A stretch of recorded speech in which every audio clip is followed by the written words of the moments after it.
We have been talking over the last couple of days about all of the different ways AI can help, that technology can make our lives easier, and how to make ordinary people take up the use of AI for more than just using them as personal counselors, which is apparently what most Americans do right now. You have been outspoken on the need to regulate big tech. And I have to say, as someone who lives in the US, if it were not for GDPR, et cetera, I would have fewer rights. So what's the state of play? Because in the White House, they feel a little bit differently about big tech right now. First, I really want to say I'm happy to be here. I was thinking that there is empty room because, you know, the conference is nearly over and everything. But I'm glad to see so many of you here. And second, you know, this library, when I was Prime Minister, I gave a lot of money for reconstruction. So, now it's ready. Apparently, it even has furniture because that was the big issue. So I'm happy to see that as well. But coming to the topic, then, of course, you know, tech has brought us a lot of good. If we think about democracy, I mean, people can interact better, they can get access to information. I mean, there is so much good that technology has brought, and this is what we have to keep in mind: the participation of people, accountability also for certain things. We can name a lot of different events from different parts of the world where really the technology has helped democracy. But there are also more and more downsides that we see. We see mis and disinformation. We see election interference. We see also, you know, fake news. We see also artificial intelligence really boosting this. I mean, you can't really tell what is right, what is wrong, what you can trust. And democracy is built on trust. So if people can't really trust what they hear or see, then they also, you know, are more easily manipulated on one side, or they refrain from, you know, taking the decisions altogether because they don't know what to believe and what not to believe. What we have to understand is that technology is a human construct. It's not, you know, all the laws that govern it also are human-made. It's not natural laws that govern something that is happening in the digital sphere. So it is the laws, how it is designed, also how it's used, but also how it is regulated. And of course, you know this joke that the verb for Brussels is regulate, whereas the verb for America is innovate. Or actually, the verb for Silicon Valley is innovate. The verb for Washington is litigate. I don't know what it's nowadays, actually. Oh, that's so apt right now. Yeah. No, but this is, I mean, on the good side. Now, to your question, yes, we have in Europe taken the approach that as it is human-made, it also has to have rules that are human-made. And as I know that Commissioner McGrath was also speaking here earlier today about the European Democracy Shield, what we tried to do really, and there are some good examples. I mean, Moldova just very recently is a very, very good example where we actually use those tools in favor of democracy. I mean, fighting false information, also, you know, trying to overcome the election interference, helping them with also, you know, the cyber attacks that were against the Electoral Commission, and fighting the FIMI, the false information about the European Union and Maya Sandu and everything that was there. If I can interrupt, I just, at least as someone from North America, just heard FIMI for the first time. So if there's anyone in the audience who doesn't know, it's foreign information manipulation and influence. Yeah, so, we are very much into these acronyms, really. I mean, this. I read my memos. It's like usually it's like where is it? What it means? Not FIMI. That's easy, but there are a lot of things that are not that easy. But to your point, I mean, I love using something like Perplexity AI to get an answer right before I go on air to give commentary on CNN. But I also know I have to look at the sources and then make sure that these sources, I have to then quickly scan the articles to make sure that the AI didn't make something up. Now, I know to do that, but I also know the subject matter well enough that I'm using it to remind me of dates, remind me of something that I covered 30 years ago or something like that. These answers that you can get from these big platforms are only as good as the data that gets put in. And if it's disinformation that starts inhabiting the web, what do you do? Yeah. No, this is, of course, increasingly complex and problematic because as you say, it learns from what is already there.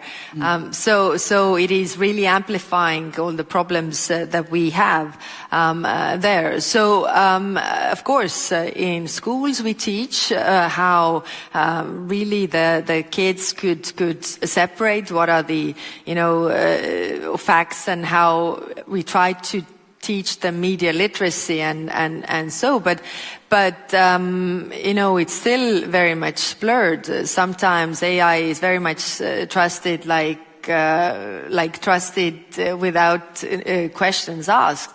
I always tell the kids actually that if you think about our ancestors, then they were physically weaker or stronger than us, and we are physically weaker because we gave our physical jobs to the machines. And now, if you are giving away your cognitive abilities, what happens to you? Medical studies are proving that out. If you use too much AI, you start losing cognitive ability. Because you trust too much what is there, and then now that comes. I mean, the heading of this debate was the good, the ugly, and the bad. So the bad is that. Let me start with the positive. The positive is that in Europe we have actually the rules. Like you say, we have thought about this. Of course they're not perfect, and of course, they are behind the curve because we are not the ones who are innovating. But at least we're trying to do something to really protect the citizens for these things. So we have the different responses, also Digital Act, Digital Markets Act, Digital Services Act. But the question and the bad and the question is, I mean, the implementation and inconsistent implementation and also complacency. From state to state, or no. I mean, overall, if you think about the rules that are in place and coming back to the statement that technology is human made, so the rules are also human made. Now, if you think back, then we have like governments very much outsourced the regulation in the digital platforms, for example. We have outsourced it to companies. The things that are usually what governments are doing, and the question is who is really, I mean, controlling that? If it is the companies' boards who are making the decisions on those things that people see or don't see, or the algorithms, then how is it transparent? So the tools are there, but they are not perfect, and they are, of course, not perfectly implemented. So you're saying everything from, I know that if I would dial into TikTok, I will not download TikTok on any of my devices. I know too many people in the U.S. Intel world. But if I did, I know I can't find a story about the Uyghurs on it. But also, there are things that big tech can learn about you by what you Google that I don't want my insurance company to know what I'm Googling about my health, that sort of thing. But big tech can figure that out. So you're saying the boards have to decide whether or not they're going to share that information with the insurance company that pays them, and usually it's yes. You know, on TikTok, I recently heard that, and I haven't checked this, so I'm not sure it's true, but that TikTok in China is actually giving very good educational content, like not really about, you would think, it's more a propaganda, but that was, I haven't checked that, so I don't know if it's true, but in our Europe or a Western sphere, it is more, really very, very content that is really aggressive and boosting also the problems that we already have. I mean, I'm coming back to Moldova and the lessons learned from there. I mean, there were hundreds of thousands of TikTok accounts made, and then after them they were closed to publish this content and really to get to people about the Russian propaganda. So this is one side of it that we really need to see that what is happening there. Now the problem is that I'm not there, you are not there, and we are trying to keep away, but the children definitely are not, and a lot of people are also not, because apparently it's very addictive. So how do you deal with that? We have the rules in place, but are the rules implemented also correctly in this sense? The problem is that the regulators are behind the curve, like I say. The regulators don't understand the AI, for example, and how can you regulate it when you don't understand it?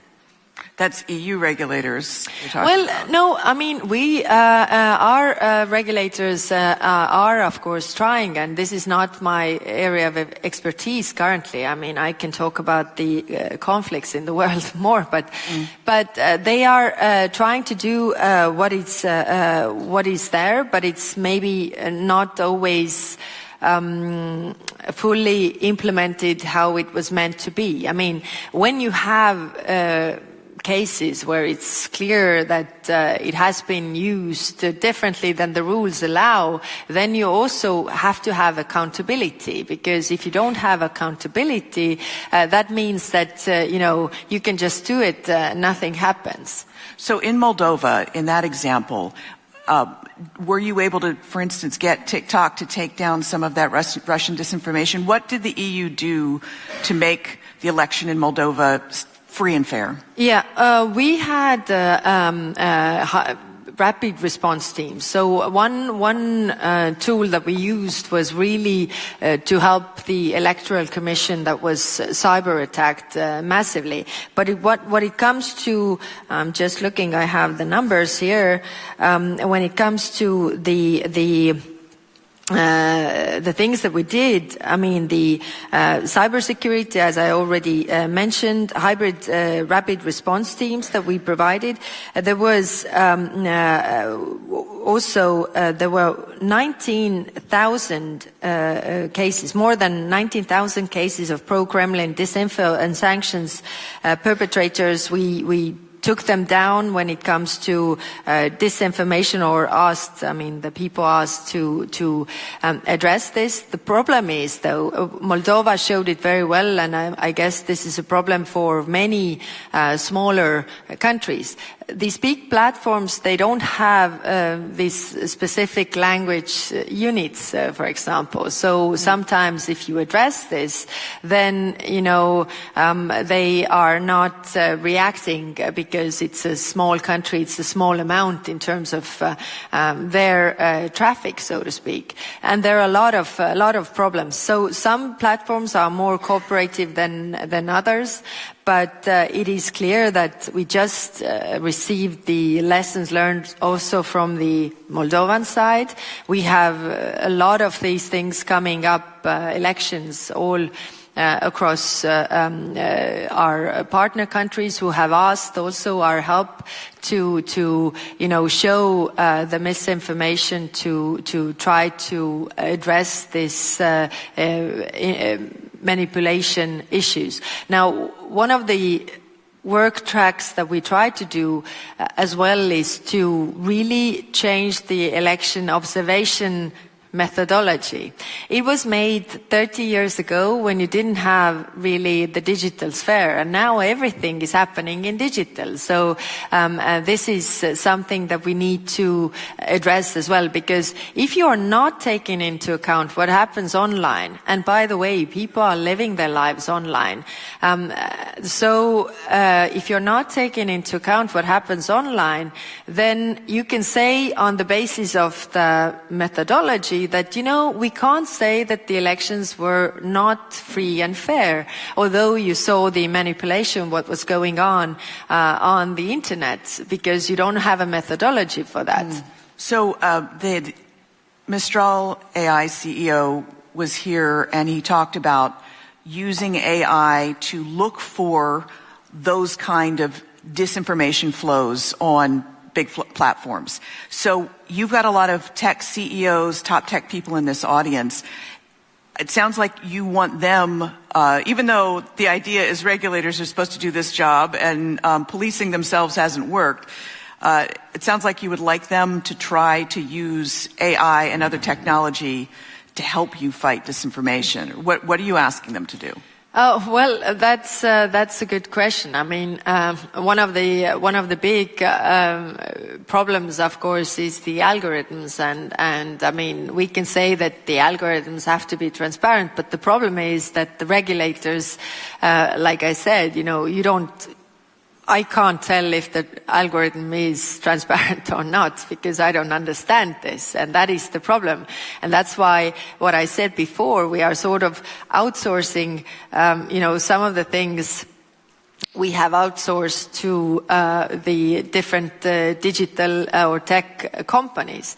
And now then we end up in a position where actually their boards are making the decisions, which is not the governments who are elected officials who have gotten a mandate from the people to actually make the rules.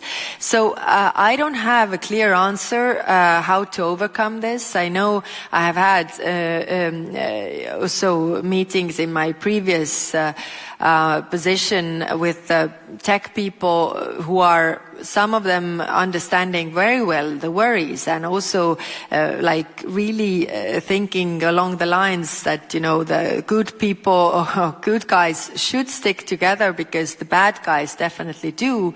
What brings me to the third point, which is the ugly, which is the authoritarian regimes that are really using the technology now in different ways, and there is also this alliance, really what we are up against. I mean, they are using social media manipulation, they are using deepfakes, also artificial intelligence and AI generated content, troll farms, bots, everything there.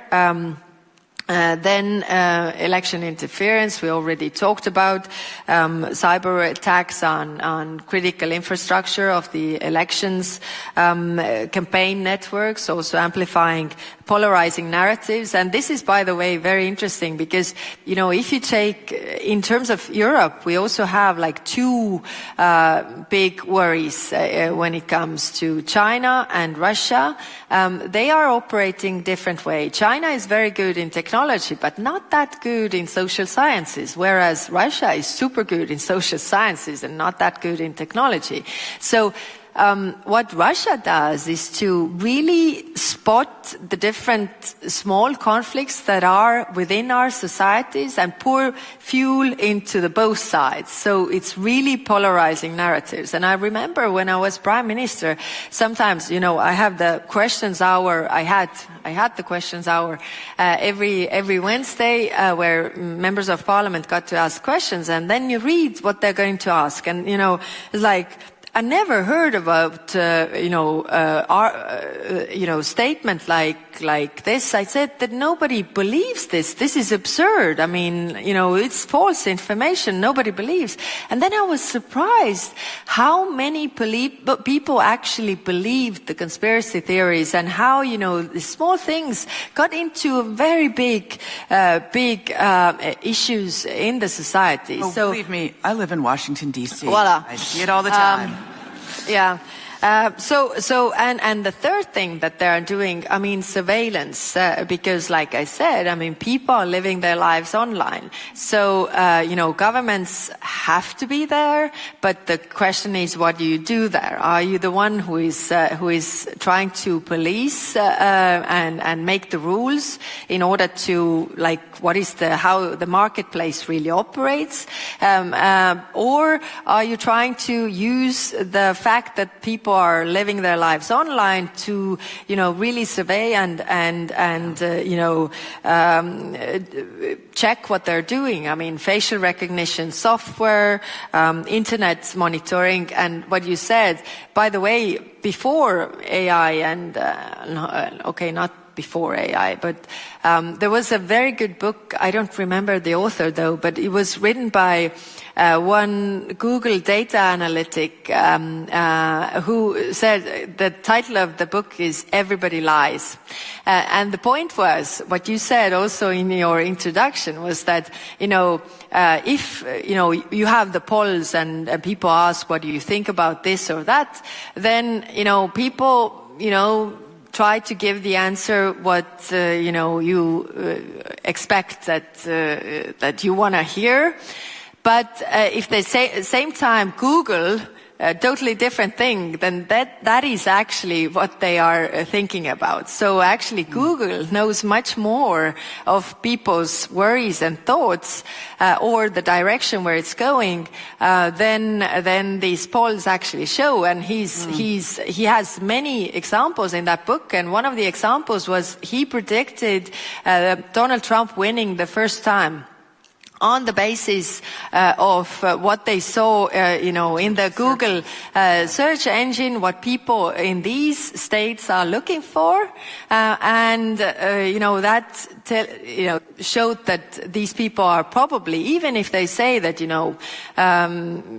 publicly don't have these strong views or they don't express them, then they go to Google and they don't lie there. Well, what I hear you saying is this is an invitation to the tech execs to join you on the white hat side of things. Yeah. I do want to take a couple of questions from Slido. Some people have already sent them in. The speaker from Meta on stage yesterday said that the European Union's regulation is inhibiting innovation. Do you agree? Of course, we have heard that a lot, and yes, sometimes it is true, and sometimes we're also willing to look into what works and what doesn't. It depends how you look at it. And I remember when I was member of European Parliament, I saw that there were these really tech positive people, and then there were more of people who thought about only the risks. Now, how to find the balance really? I remember at that time I had an argument with one member of European Parliament who said about our health data that it's all digital, and it's like oh my God, you're going to the most sensitive data there is. Yes, true, but it's also the data that helps the people the most. So it depends how you look at it. But my point being that still, I mean, we have rules in offline world. We have rules outside technology. And without those rules, our society would be chaos. So we need also the rules for the technology, especially when it has such a big influence on us. Your answer to the Meta exec is a polite no. No, my answer is we need rules, which means that, you can't just go, it might also be hindering innovation some point, but I think for the preventing the chaos is also sometimes still necessary, because, as I said, we are up to forces of the alliance of autocracies who are actually using the same tools in a completely different way.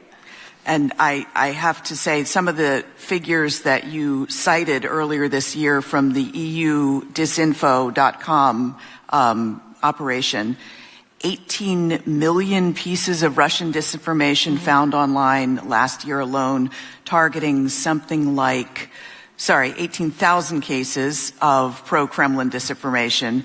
And that's Moldova. 19,000 actually. More than 19,000. That's Moldova only. I mean, that is the lessons learned. There were 100,000 TikTok accounts spreading false information and all these narratives. But it's everyday job, of course. We have people who are trying to track that. I mean, I bring examples also from very recent times. When there was a Polish, the drones were from Russia in Poland, and then there were immediately massive disinformation campaign. And how it had an effect actually was that 30% thought first that the drones are coming from Ukraine. Then 15, or like I have the numbers, I checked that to be very correct. Somebody take that phone? Yeah. To be correct, yes. So 30% of Poles thought that the drones were Ukrainian. 25% thought that they came from NATO, and 15% thought that Prime Minister Tusk sent them. Can you imagine? And of course, also our experts worked with Poland to quickly get that under control, but just they thought this because of what they were reading online. Yes, because there was a massive disinformation campaign at the same time. The other example is regarding our own European things, which is interesting that they actually also read these things, which sometimes are maybe a bit boring. But anyway, there was the FIMI conference held last year, I think. No, in March. But and there was a report on the matter of FIMI, and so just afterwards there were fake news, and it looked like a story that claimed that unpublished annex was to this report that actually claimed about the disinformation that Ukraine is doing, which was not there. So again, the experts got on top of it and spoke to the platforms, and they took it down. But even small things like this is always going on. The fight, the battlefield that we see on the ground, but we also have the battlegrounds of narratives that we are seeing happening every day. Well, as you have also said, it's a tactic of war, and you need tech to help. Yes, that's true.